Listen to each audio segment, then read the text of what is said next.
Bible-based seminar o pangangaral ng salita ng Diyos at mga libreng serbisyong medikal ang masayang ipinaglingkod ng mga Adventista sa Ilocos Norte sa mission trip na kanilang isinagawa sa bayan ng Pasukin.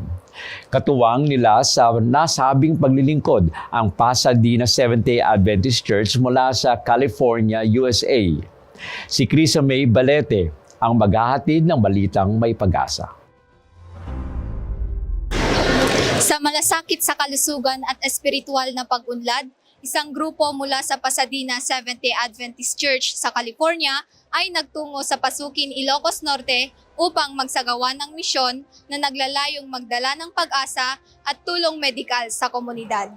Sa loob ng 6 na araw, higit sa 100 residente ang dumalo sa nightly crusades at medical mission na pinangunahan ni Pastor Michael Johnson mula sa California. Babaan tulong ni Pastor Limuel and Manong Miguel, di Renabi nga umayda, mangkas kasama kanya, DJ pananampalataya mi, kini ako discuss sa Rimar, tapos tata, nagpa-bautisar kami, Seventh-day Adventist. As tata, nabautisaran kami, iubra kami tapos ang guro, kapunta Seventh-day Adventist with the family ko, kumanda na Bible study, na grupo, kami G-Church di every Sabat, kami daktay devotional, Bible sa pang, para sa sarili.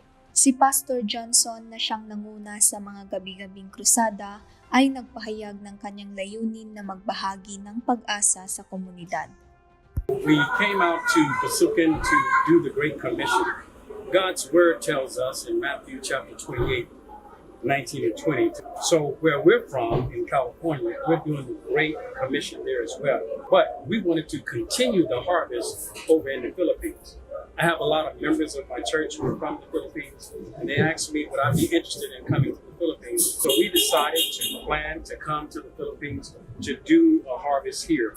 Samantala, si Pastor Lionel Diaz, ang Ministerial Secretary ng Northern Luzon Mission, ay nagtutok sa pagpapalakas ng espiritual na pag-unlad sa rehiyon. Ang panukalan ng Northern Luzon Mission ay magkaroon ng one town, one district.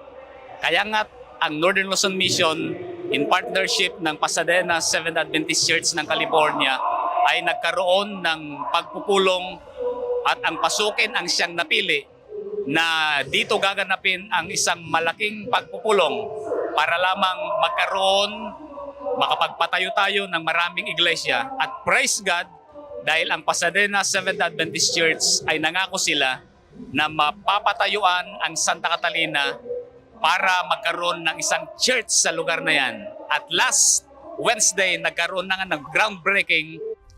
Ang gabi-gabing pangangaral ay nagbunga ng pagtanggap sa Panginoon sa pamamagitan ng bautismo ng humigit kumulang sa 116 na katao. Inaasahan na sa mga susunod na buwan ay magsisimula na ang pagpapatayo ng bagong simbahan sa Santa Catalina bilang karagdagang iglesia sa distrito. Sa pagtatapos ng misyon sa Pasukin, ang misyon ay hindi lamang nag-iwan ng marka ng pag-asa at pag-unlad sa komunidad, kundi nagpalakas din ng mga bagong pananampalataya sa Panginoon. Layuning maghatid ng balitang may pag-asa, ako si Krisa May Balete, nagbabalita para sa Hope Today and PUC News.